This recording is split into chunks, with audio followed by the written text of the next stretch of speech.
Yo estuve ahí, cuando el príncipe maldecía a la luna. Nunca supe bien por qué me eligió. Yo era uno más en ese castillo húmedo y frío, con las uñas rotas de cavar zanjas y la espalda torcida de tanto arrastrar leña. Pero él me miró. Y cuando lo hizo, sentí que mis pensamientos se congelaban. No era rey aún. Era solo un hijo del trono, regresando de tierras extrañas con una furia silenciosa. Sus ojos no brillaban, ardían. Decía que la traición tenía nombre, que la muerte ya tenía una lista. Y cada vez que hablaba de justicia, el viento dejaba de moverse. La primera vez que lo vi castigar a un traidor, no parpadeó, ni cuando los gritos fueron tan largos que parecían fundirse con los ladridos de los perros. No preguntaba, no dudaba, solo ordenaba. Más alto el palo. Algunos creían que lo hacía por miedo a ser débil. Otros, que disfrutaba el dolor ajeno. Yo creía otra cosa, que su alma ya no vivía entre nosotros, que cada noche hablaba con los muertos, y ellos le respondían. Dormía poco, leía cartas que nadie más tocaba, y a veces, cuando el castillo estaba en silencio, salía solo al bosque. Lo seguí una noche. Me escondí tras los troncos. Y lo vi mirar a la luna con los ojos llenos de sangre. Maldita seas tú también, le dijo, por haber visto cómo me rompieron. Ese fue el comienzo. De su furia. De su reino. De nuestro infierno. Con el paso de los meses, el castillo ya no parecía un lugar de gobierno, sino un altar de castigo. Cada día llegaban mensajeros de aldeas, nobles, extranjeros. Todos traían súplicas. Algunos regresaban con promesas. Otros, con las cabezas colgando en sacos de lino. Yo, que al principio limpiaba las botas del capitán de la guardia, terminé asistiendo al verdugo. ¿Por qué me eliges para esto? Le pregunté una vez. El verdugo no respondió. Solo me entregó una túnica negra y dijo: «¿Por qué no tiemblas cuando miras?» Una mañana, el príncipe reunió a todos los sirvientes. «Hoy recibiré invitados», dijo. «Quiero que vean quién soy».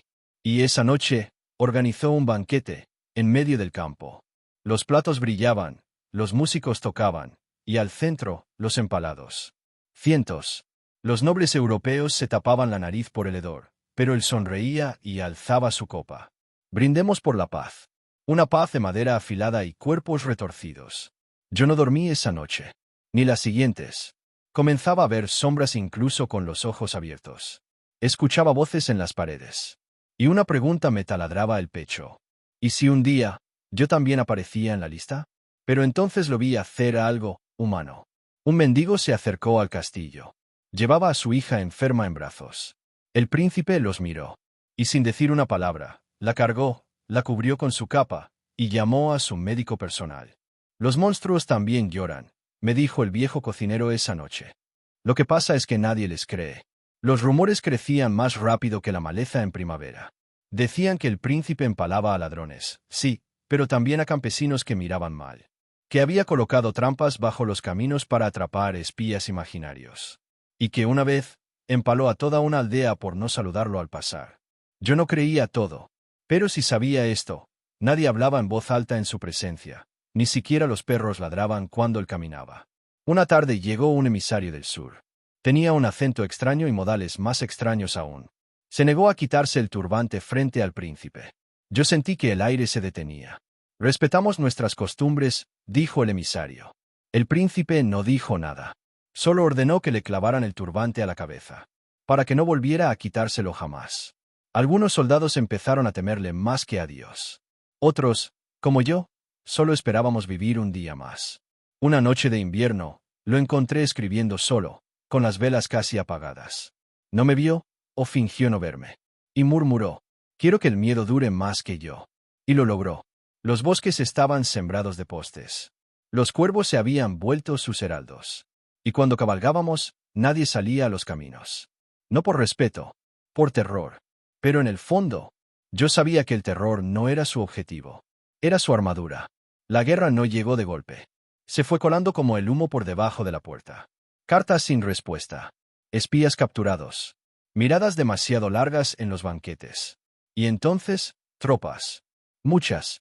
Recuerdo ese día. Estaba limpiando una espada en la armería cuando llegó un mensajero, cubierto de barro hasta el cuello. «Vienen del sur», dijo jadeando. «Miles». El príncipe no tembló. No preguntó cuántos. Solo dijo: «Entonces vendrán a morir». Reunió a los suyos. Nos habló como quien no teme morir. Este suelo lo defenderé con sangre, no solo la mía. Durante semanas, cavamos trampas, ocultamos provisiones, empalamos caminos enteros como advertencia. Cuando llegaron, el cielo olía a muerte. No hubo batalla. Hubo pesadilla. Los enemigos encontraron miles de cuerpos empalados. Ni uno solo de los nuestros a la vista. Se detuvieron. Dudaron. Y algunos se dieron la vuelta. Pero no todos. Los que siguieron avanzando se enfrentaron a una defensa salvaje. El príncipe luchaba al frente, espada en mano, como un demonio nacido del lodo y la rabia. Yo lo vi caer una vez. Y lo vi levantarse cubierto de sangre que no era suya. Durante días, creímos haber ganado. Pero la muerte tiene paciencia. Una mañana, se marchó con un pequeño grupo. Dijo que iría a negociar. Que el miedo había hecho su parte. No lo vimos volver. Lo esperamos por días. Luego semanas. Y al final, solo quedó el silencio. Algunos decían que lo habían traicionado. Otros, que fue capturado en medio de la noche, sin honor, sin ruido, como un ladrón cualquiera. Yo no lo creí. No podía imaginar al príncipe muriendo sin que la tierra lo notara. Pero una mañana, uno de los centinelas encontró un saco. Y dentro, una cabeza. Yo no quise verla. Pero todos dijeron que era él. Aún con los ojos abiertos, como si siguiera vigilando su reino. Incluso desde la muerte. Lo enterraron en algún lugar sin nombre. Un monje rezó unas palabras. Y nadie lloró. Nadie se atrevía. Desde entonces, el castillo se fue vaciando. Las lanzas se oxidaron. Y los postes se pudrieron, uno por uno. Yo me fui. Muy lejos. Pero a veces, en mis sueños, lo veo. Caminando solo entre los árboles, con la capa manchada y los ojos clavados en la luna. A veces, cuando el viento sopla muy fuerte, me parece oír su voz. El miedo dura más que la sangre. Y quizás, tenía razón. Porque hasta hoy, nadie osa decir su nombre en voz alta. Y aunque su cuerpo se deshizo con el tiempo, su sombra sigue en pie.